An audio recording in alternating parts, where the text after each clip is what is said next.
First, I want to thank everybody here with this conference for inviting me.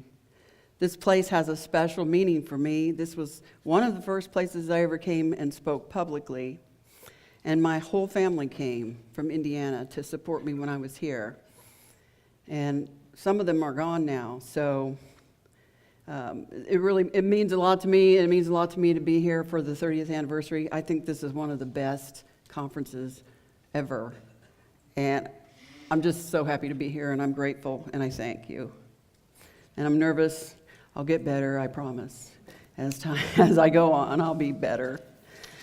Like he said, I don't do this very much, but this was a special one, so. I'm probably going to be a little more open this time than I have been in the past. A lot of things in me have been changing in the last few years, maybe the last 5-6 years, and I'm feeling a sense of urgency to say what I've got going on in here.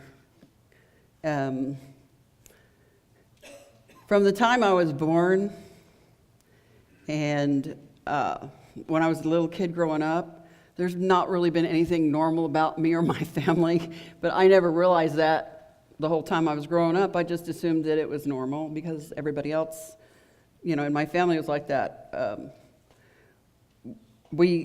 I used to have weird dreams when I was a little kid of leaving my body and flying down the street to where my big sister was spending the night with her friend because I was so attached to her. I didn't want her to not be there, and so I'd go and watch her in this girl's bedroom, but I'd get scared because I'd be up at the corner of my bedroom and I'd be afraid I couldn't get back. I spent my whole life, as long as I can remember, missing somebody or something, someplace, and didn't understand it, felt lonely, didn't even really feel like I was part of my own family most of the time. But I look just like my sister and my mom, so clearly I am.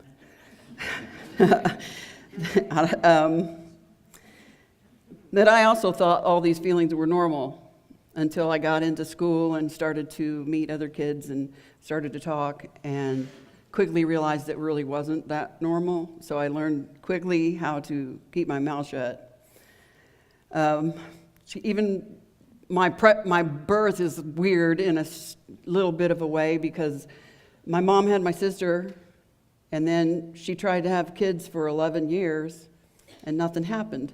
So she went to the doctor, and the doctor told her that she just wasn't going to have any more. So they accepted that, and then they moved. They moved to the neighborhood where most of the neighbors decided that they like to climb up on their roofs and watch the lights in the sky that flew around the neighborhood. So a few months after they moved in there, I got conceived and was born. And then 13 months later, my brother was born. And then 13 months later, my little sister was born. So clearly, something happened. I don't know, I'm not sure what it was, but I'm glad to be here. Race Hobbs loves this about me. I always say, I didn't go out looking for this. I mean, really, who wants to be famous for seeing a UFO? Not me. I didn't ask for this to happen. I didn't ask for my life to be this way.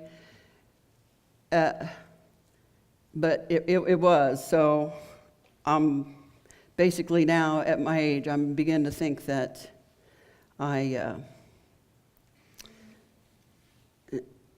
was born into it, and maybe even because of it, because my mother had experiences before me, even when she was a little kid.